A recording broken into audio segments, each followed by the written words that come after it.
জারিফের বয়স তখন মাত্র ১৩ মাস। সবেমাত্র হামাগুড়ি দিয়ে হাঁটা শিখেছে। তার চোখ দিয়ে যেন সারাক্ষণ নতুন কিছু দেখার কৌতূহল ঝরে পড়ছে।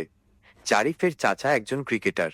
তার ঘরে সাজানো আছে নানা ধরনের ক্রিকেট ব্যাট, ছোট বড়, কাঠের কত যে ব্যাট। জারিফ হামাগুড়ি দিতে দিতে চাচার ঘরে। তার ছোট্ট চোখ দুটি এক ঝলক দেখেই থমকে গেল। সে অবাক হয়ে তাকিয়ে দেখল সারি সারি সাজানো ব্যাটগুলো। ছোট্ট জারিফ তার নরম হাত দিয়ে একটা ব্যাটের গায়ে আলতো করে স্পর্শ করল। ব্যাটের মসৃণ কাঠ তাকে যেন এক অজানা আনন্দের জগতে নিয়ে গেল। সে এক দৃষ্টিতে ব্যাটগুলোর দিকে তাকিয়ে রইল, যেন ব্যাটগুলো তার সাথে কথা বলছে। সে যেন খেলার মাঠে তার চাচাকে ব্যাট হাতে দেখতে পাচ্ছে, বল মারছে, আর চার ছক্কার আওয়াজ শুনতে পাচ্ছে। জারিফের গভীর মনোযোগ দেখে তার চাচা মুচকি হাসলেন। তিনি জানতেন এই ছোট্ট হৃদয়ে খেলাধুলার প্রতি ভালোবাসার বীজ এখনই রোপিত হচ্ছে। হয়তো একদিন জারিফও এই ব্যাট হাতে নিয়েই মাঠে নামবে।